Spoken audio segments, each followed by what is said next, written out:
I don't have much else to say other than the truth. And the truth of the matter was, they sent me some stuff to review. I reviewed it. I had an affiliate association with them. I was fine with it. Then they stole from me to a really deep level. They tainted my image and making it seem as if I was endorsing the company itself.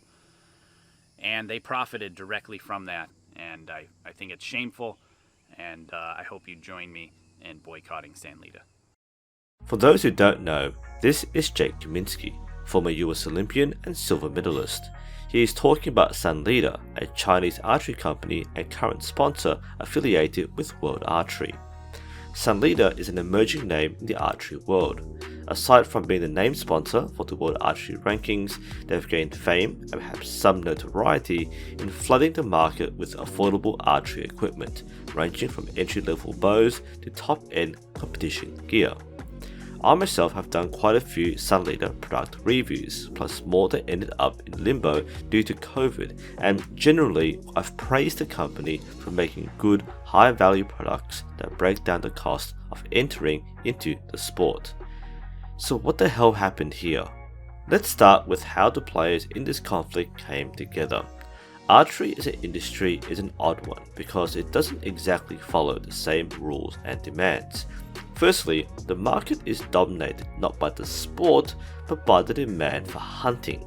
The second most common demand, again, isn't sport, but entry-level equipment. People generally aren't going to splurge on the best bow models unless they are seriously into the sport, and that is a very small minority in a very niche sport. That very small minority is dominated by the big archery brands, the big two being Hoyt and Win, with competition from other renowned companies. With their proprietary models bringing up the price for the sport, it can feel elitist and exclusive to someone starting their journey. Enter Chinese brands. In general, products made in China are much cheaper, which is why many international companies manufacture in China and ship overseas. Through this, Chinese brands have been making their own equipment, either because they are the OEMs, the original equipment manufacturers, or they outright copy other designs.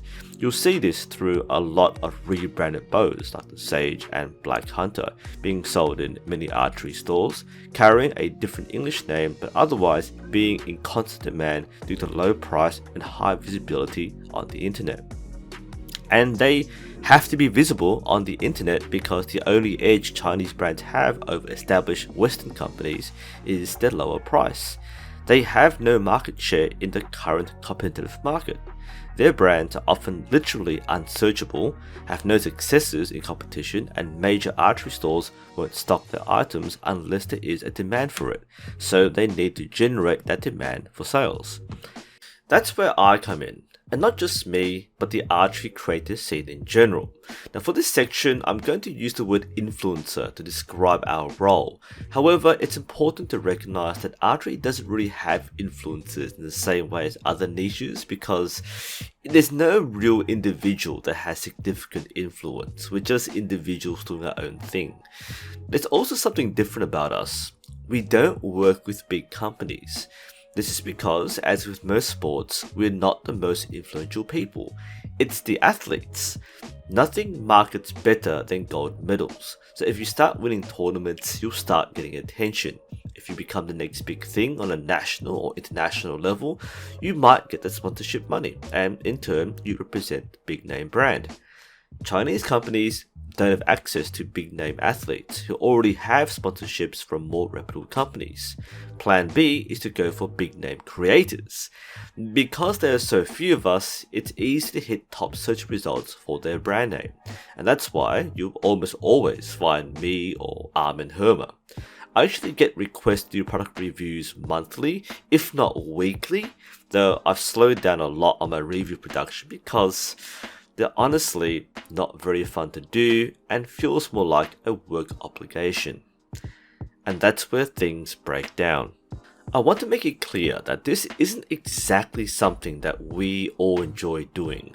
You might think it must be great to get free bows all the time, but for each bow I get to review, that's more work. I have to take time out of my routine to put it together, test shoot it over a period of time, and then create the video.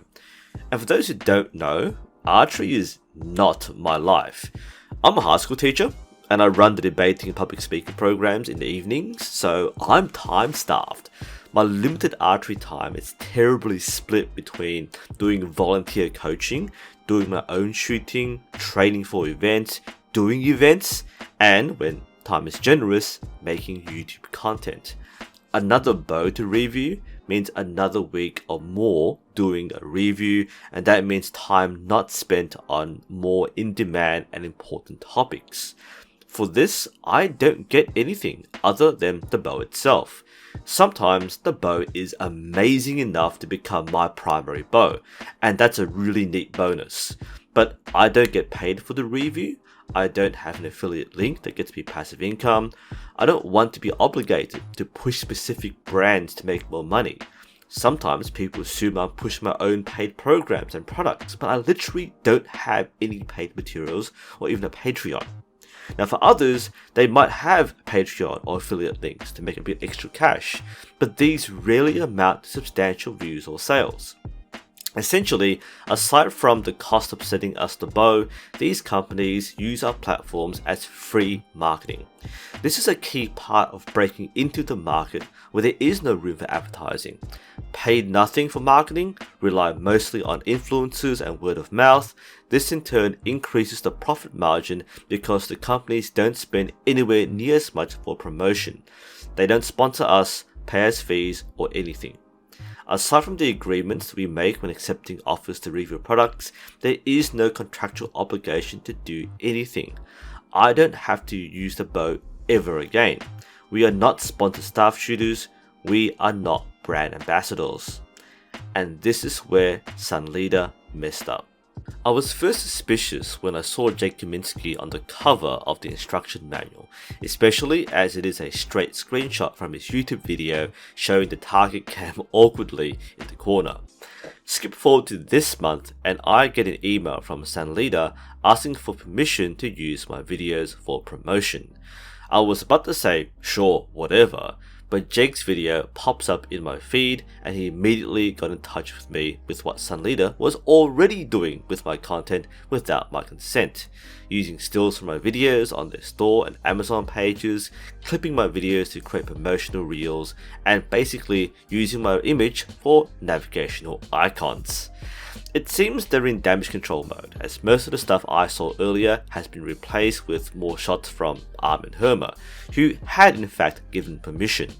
But a lot of people like Rogue Archery hadn't given permission and have contacted Sanlida about the removal of said images.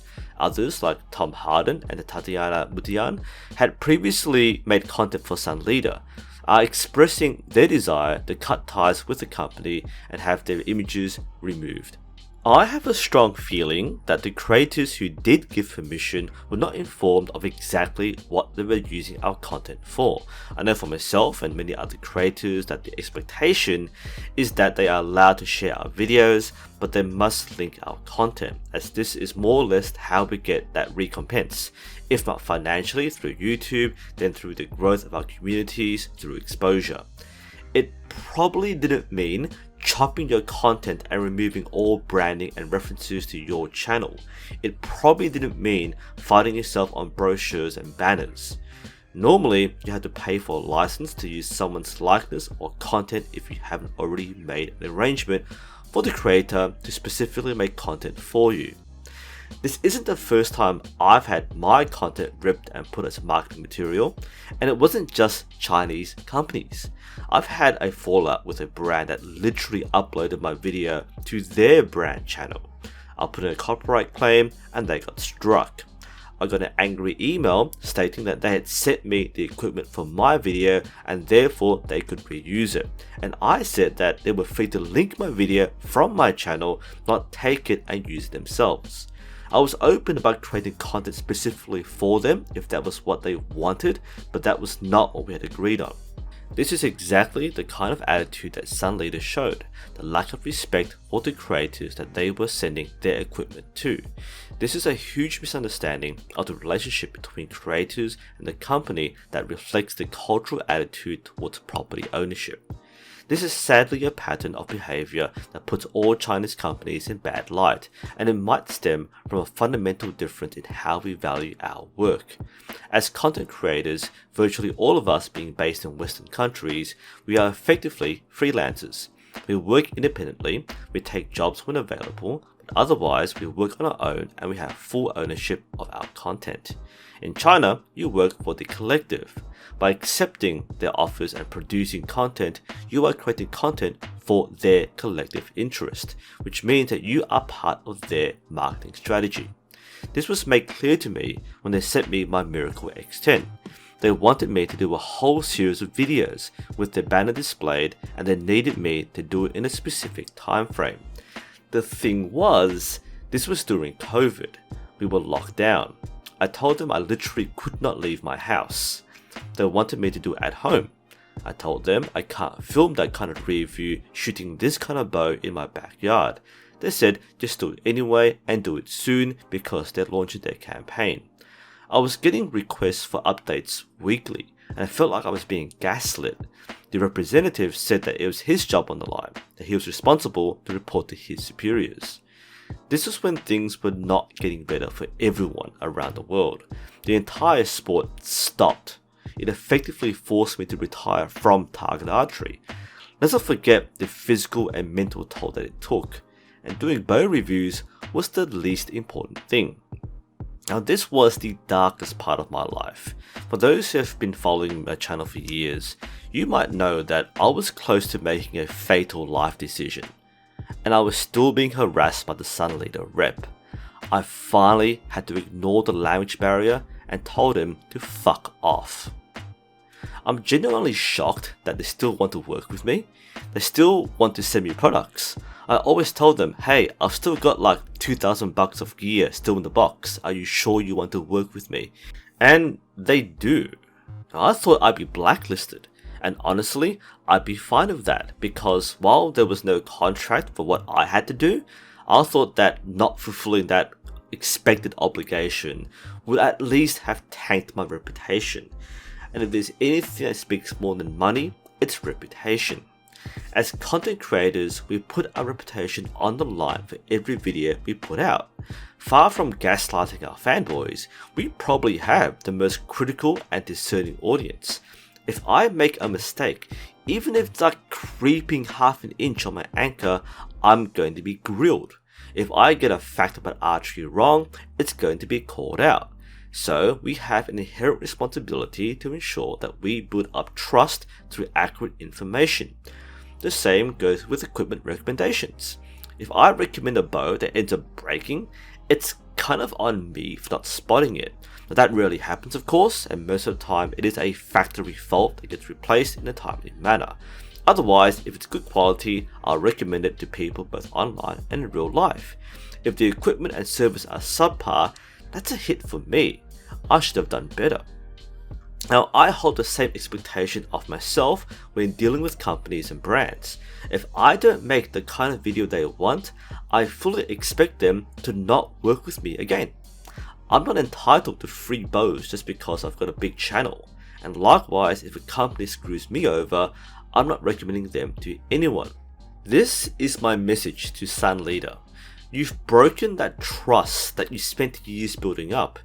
It has been a brain-dead, stupid idea to send out gear to every creator on YouTube, then take their content as if you owned it. We actually supported your company and your products. I actually believe that you might have been the company to break the stereotype of unreliable Chinese companies. And we were deceived. And yet I still don't feel that this was malicious. I think someone in the company made this mistake. They went ahead and pushed out all the marketing material without getting it checked off, and now they're undoing it as fast as they can for damage control. But the damage was done. The reality is that no creator has the resources to turn this into a legal case, and definitely not attempt to do it through the Chinese legal system. Big companies can barely do it. We're individuals, most of whom don't do archery outside of being a hobby. That's why this whole thing looks really bad. Jake Kaminski is an outlier in that he does have a bigger stake. He has a brand and sponsorship opportunities, and they are threatened by the use of his image. Me? I'm just a high school teacher. I've incurred no damage. For that, while I agree and understand why Jake would call for a boycott, I genuinely can't do it myself because it hasn't affected me in the same way. To that extent, I would encourage you to make your own decisions and judgments. But for Sanlida, you have to make this right. If you leave this unaddressed, your reputation takes a permanent hit. Your World Archery sponsorship isn't universally liked. Now, one of the biggest names in the sport has called a boycott. I know a lot of people who have bought Sanlida equipment because of us have remorse. I know it's going to be hard to recommend my viewers and my club members to seek out our usual suppliers and distributors who stock not only Sanlida equipment, but all Chinese brands. A lot of people are going to be affected by a dumb corporate decision. You have shot yourselves in the foot.